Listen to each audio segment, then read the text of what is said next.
मेरा राउंड शुरू हुआ है और मैं देख पा रही हूँ कि यहाँ पे ये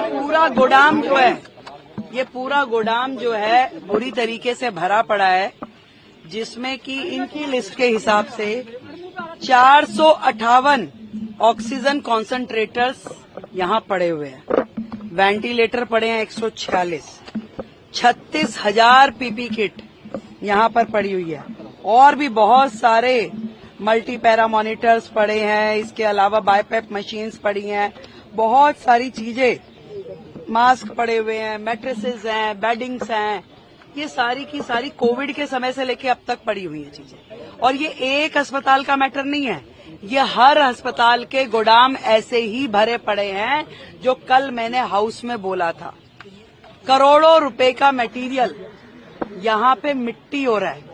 आज यदि हम किसी एक्सपर्ट से इसे दिखाएं भी तो भी ये यूटिलाइज होने की स्थिति में नहीं है। ये केवल आपके गोदाम भरे हुए हैं आज की डेट में, जिसे आप इस्तेमाल नहीं कर सकते। कोविड से लेके अब तक आप मानिए कि 458 ऑक्सीजन कॉन्सेंट्रेटर्स एक अस्पताल में पड़े हैं। बाकी के अस्पतालों की क्या स्थिति है? और जो 7 बिल्डिंग जो उस समय कोविड के समय में बननी थी, जो आनन फानन में इन्होंने संजय गांधी में उन्होंने पार्किंग में ही बना दी बिल्डिंग। यहाँ पे इन्होंने पीछे के एरिया में, क्या एरिया, स्पोर्ट्स ग्राउंड था, उसमें खड़ी कर दी बिल्डिंग, जिसमें किसी भी तरह की अस्पताल के लायक कोई फैसिलिटी नहीं करी गई। अनप्लान्ड तरीके से केवल एक पोटा केबिन जैसा स्ट्रक्चर खड़ा कर दिया गया, जिसपे करोड़ों रुपए की लागत से करोड़ों। कहाँ है हमारे हेल्थ सेक्रेटरी? हाँ जी, सेक्रेटरी साहब आइए। ये जो पीछे का पोटा केबिन बना, वो कितनी लागत का बना हुआ है? अभी तक कितनी लागत लगी है उसमें? जो यहाँ पे कोविड के समय की जो 7 बिल्डिंग्स में से एक बिल्डिंग है, टेम्परेरी स्ट्रक्चर जो बनाया, हाँ, सेमी परमानेंट स्ट्रक्चर, वो यहाँ पे अभी कितना % पूरा हुआ है? 60% पूरा हुआ है। कितनी लागत से बना था ये?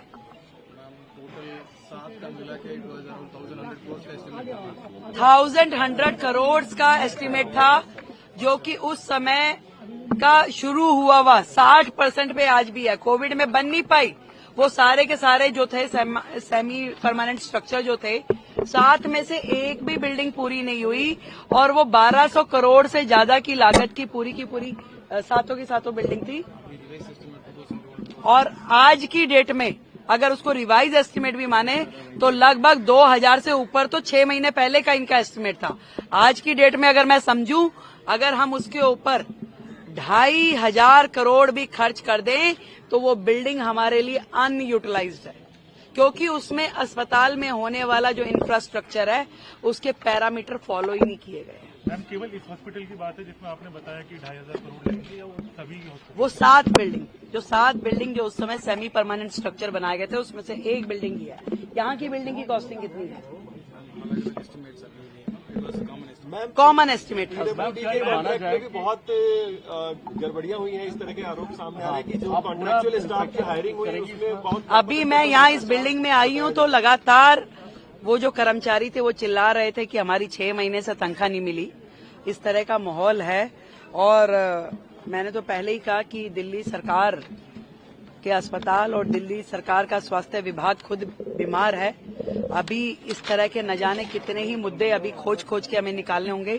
जो लोग चिल्ला रहे हैं कि 2,500 दीजिए, पहले वो ये देखें कि दिल्ली सरकार वो किस हालत में छोड़ के गए हैं। कितना करोड़ों रुपए का उन्होंने नुकसान दिल्ली की जनता का किया। आज इतना हजार सामान अस्पतालों में सड़ रहा है। ये एक अस्पताल की बात नहीं है, ये सारे अस्पतालों में इससे बड़ी सूचियां पड़ी। आपने खुद पूरे के पूरे उसकी गोदाम की हालत देखिए, आप बिल्डिंग की हालत देखिए। कर्मचारियों को तनख्वाह नहीं है, अंदर इंफ्रास्ट्रक्चर नहीं है, चीजें नहीं है। इस बीमार हालत का जिम्मेदार कौन है भाई? आज हमें तो इस स्थिति में आप देखे जा रहे हो। हम इसके लिए प्रयास करेंगे चीजों को ठीक करने की। आपने पूरे के पूरे सिस्टम को डिफंक कर दिया। आज वो अस्पताल जिसमें हजारों मरीज रोजाना आते हैं, वो इलाज नहीं पा रहे। बेचारे डॉक्टर्स एम्बेरस है। मतलब यहाँ के एमडी साहब जो हैं, इनके पास 4 हॉस्पिटल का चार्ज है। क्या इतने बड़े 4 अस्पताल ये संभालने के लिए स्थिति में है? इतना ओवरबर्डन किया हुआ, एक अस्पताल आदमी संभालने में दिक्कत है। आज जो रिक्रूटमेंट होनी है, आज जो उन्होंने भर्ती करनी थी डॉक्टर्स की, एमडीज की, वो सब नहीं किया, उस सबको गड्ढे में डाल दिया। आज 4-4 बड़े अस्पतालों का एक एमडी काम कर रहा है। क्या उम्मीद कर सकते हैं हम उनसे कि वो क्या अस्पताल को देखेंगे, क्या व्यवस्थाएं दे रहे हैं? ये जो आम आदमी पार्टी की सरकार है, केवल और केवल चैनल्स पे नोटंकी करने के लिए है। काम करने की दृष्टि से उनका हेल्थ मॉडल, उनका एजुकेशन मॉडल जीरो है, जीरो।